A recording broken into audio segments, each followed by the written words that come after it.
I told you guys about Chris. But some of you did not want to listen to me. Some of you guys were doing up paragraphs in the comments talking about Murad, this, you're wrong, this, rest said this.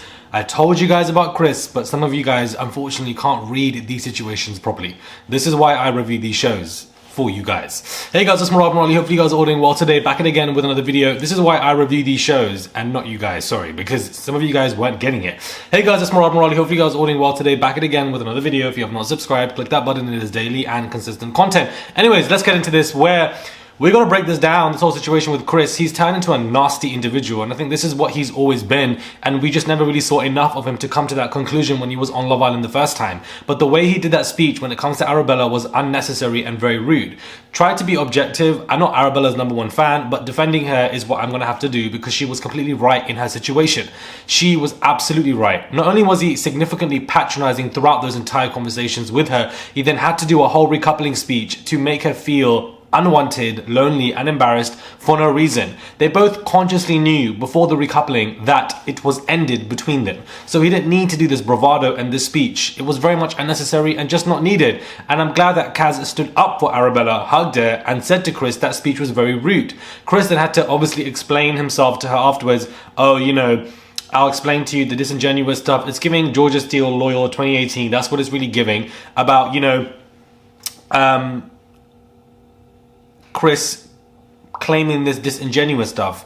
Nobody's claiming you to be disingenuous because of you being vulnerable. Like, I don't understand. He's mixing it up. He's pretending to be upset at something that does not exist, so therefore he doesn't have to take responsibility for his actions.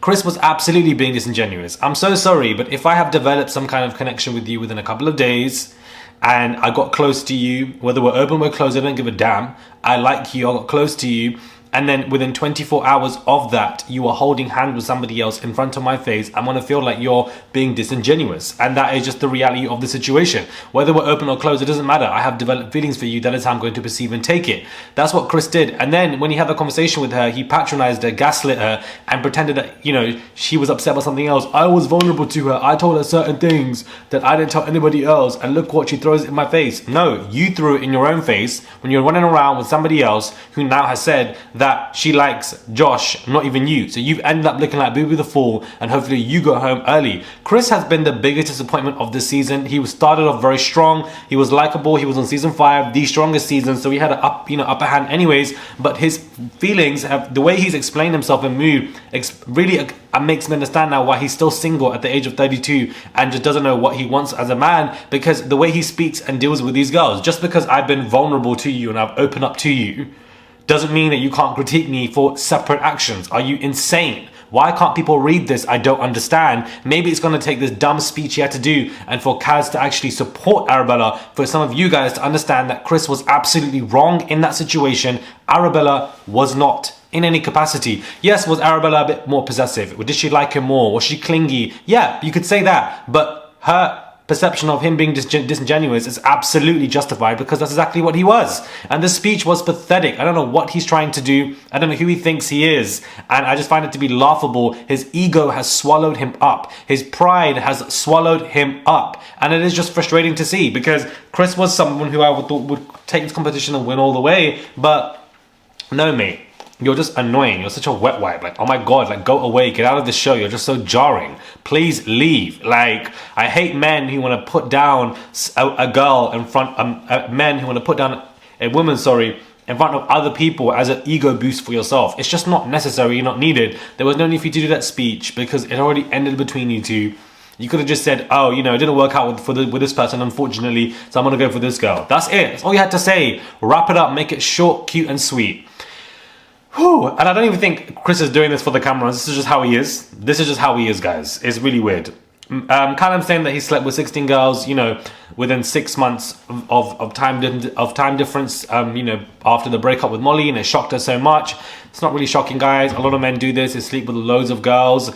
Objectively speaking, he is single. He can do whatever the hell he wants. But at the same time, sleeping with 16 girls in 6 months is a lot, guys. It is non-stop. It clearly, you know, you're trying to get over something, or you're trying to get over Molly in some way. Some men do that when they want to get over somebody they love. or after a long relationship, they will end up doing something like that. I'm not surprised by him sleeping with a large amount of women in 6 months. You've been with one woman for 3 years. After that relationship, you are wanting to go and just get excited and to have loads of sex with loads of people. Like, it's normal, it's common, it happens a lot. I didn't expect him to say the actual number, but clearly Molly realized that, I don't want to be with this man. So I don't know, we'll see if these two end up getting back together again. She did say that it turned her off a little bit, not entirely, but I'm not mad at Callum for sleeping with 16 girls in 6 months. I feel like everybody is so shocked by this. The man is single, he can do what he wants. He was in a relationship for 3 years. So from a biological perspective, your brain wants that 24/7 because you didn't have it for 3 years. Now, does that mean that he doesn't like Molly? Not necessarily. Perhaps he was doing it to get over her. That's what I think. He just needs to get over her, or he was just a kid in a candy store and, he wasn't allowed to be in that candy store for 3 years, something like that. I just know men that act this way and move this way. And, I'm not as F Callum, he's an idiot for doing this, because it's not like he was doing anything abusive. So that's just my stance on stuff, my stance on life. If you're not doing anything abusive to people, I don't care. I'm not mad at it. He wasn't essaying people. He wasn't he was just having fun on his own terms, having safe sex with men or women, and that's just what he was doing. I feel like people are so obsessed over body counts in this world. I don't understand why. Men especially are obsessed with women's body counts, but men can run around and do whatever the hell they want. To me, it doesn't make any sense. I find it to be bizarre. But Callum sleeping with a lot of girls in 6 months can obviously make Molly feel a title way, and Molly is entitled to feel that way because she was with this man. Whew. Mitch, boring the hell out of me. I just feel like Mitch is just, he thinks he's somebody that he's not. He's very overproduced as a character, and I think that he had his time to shine on his season. Him returning does nothing for me. I'm not enjoying Mitch on the show. The messiness that he tries to portray is very short-lived, and yeah, I'm just not really, interested in Mitch, to be honest with you. I just don't like him, and I'm glad that Anton really dragged him yesterday. That was probably the most iconic moment for Love Island All Stars, is that he really stood up for everybody for the first time, where he was just like, there's no broke road, it's right or wrong. And I'm so glad that Anton did that, because it shows immaturity and growth, and I would like to have seen some kind of maturity in some of these people. Small, it's a drama, it's reality, we need that, but just small maturity, 3 to 4 years, 5 year difference for some of these people, and I'm glad that Anton was doing what he needed to do. Now, there is a compilation clip going around. I want to try to find it. Hopefully I can find this clip, guys, and put it in for you guys, of Georgia Steele mispronouncing so many ethnic people's names. Literally. But I think my strongest would be Tanya and Zach. Tanya and Shaq. That's it. Yeah. I pronounce Zach because I always get it wrong. It's the right so I just Shaq. went Zach, but I know that's obviously not Yeah, that's fine. So you like them too? Kaz? That's the one. Callie, I am sorry I took Toby off you, but I did have to pick someone. My name is Sally. Yeah, I said Sally, didn't I? Oh, I thought you said Kelly. No, I said Sally. And this is what I was referring to, and I feel like a lot of people are irritated by me mentioning Georgia Steele, and for the fact that, I'm not going to forget the fact that she was mispronouncing or disrespecting people's people. And I was referring to the Cleopatra girls, but there are multiple other people that she was disrespecting, and they happen to all be ethnic as well. It's giving Lucy mispronouncing names, and I just feel like not only was she doing it to Sally and also to Shaq, multiple people. These are 4-letter word names. To me, it just gives me PTSD from primary school, college, secondary school, where you would just have a large amount of people who would mispronounce my name, but were happy to pronounce the names of those from Game of Thrones. Do you know what I'm saying? And I just feel like that's why I have to really remind myself of that, because I think I like Georgia Steele, but to be honest with you, I'm probably somebody that she would want to mispronounce my name. And I have to remember that, because she's done it to multiple ethnic people, and it is a microaggression. Whether you agree or disagree, I don't care. She's been doing this from last year. So she's been doing it from last year to 2019 for a very long time, and I just feel like it's just annoying. And I just feel like some of these people, they're not your age mates because they don't look like you. And I feel like that's just my experience growing up in London with when I'm around white people, is that they don't see you as an equal. They really, really don't, guys. In social settings, in groups, I've had so many of those microaggression behaviors from so many white people growing up in sixth form, and it is my reality, it is the truth.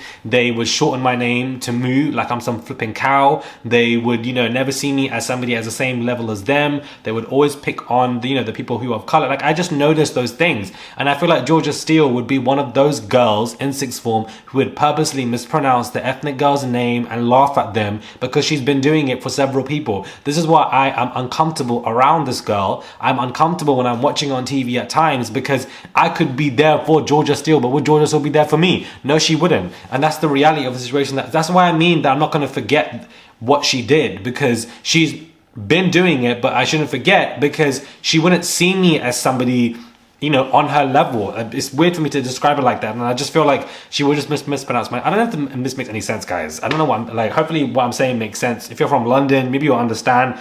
Like, London's very diverse and I love it, and I'm glad that I'm from here, but when I was around white groups growing up in education systems, they had some weird superior complex, and you know, you would have to be hazed if you were a person of color to be in their social cues or groups or settings, and they would mispronounce your name on purpose. Like, I just feel like Georgia Steele would be that girl because we've been seeing her doing it for many years, and so I'm not fazed by seeing her on Love Island. Like, I just don't care, and I feel like we need to just remember that. We need to just remember that. I feel like this week on Love Island has been better than the first week. I will definitely say that. I feel like the last couple of days have been okay, and you know, we'll just see where it goes. I am burned out by the show. I think anybody would be who's watching it, not only watching it but reviewing it. Traders has come in out of nowhere and has taken over Love Island. The 4 to 5 million views is what Traders is getting on BBC. Its course has ended now, so we'll see if the ratings help with Love Island. But Love Island is no longer that girl. It's no longer the #1 slot. And we've come full circle, guys. Traders have taken over officially. Love Island is not the #1 reality TV show in the summer or in the winter. They can't compete anymore. So it is interesting how we're seeing the downfall of the show right in front of our eyes. And I feel like it will be cancelled in the next 5 years. In the next 5 years. Not anytime soon, but in the next 5 years. But anyways, make of this information what you will. I really hope somebody comes in for Kazman, because I don't understand. This girl really is... She's just become a friend to everybody on that season. I don't see anybody in there coming in there for her. It just doesn't make any sense to me. Like, this is why the format doesn't work, because there are going to be people like her. They're not going to have any chances with anyone. Make of this what you will. Do subscribe to the channel. Click that button, guys. It is daily and consistent content. I would appreciate it. It's just one click to subscribe. Comment down below. Give this video a thumbs up. I would appreciate it. And I will catch you guys soon for another video.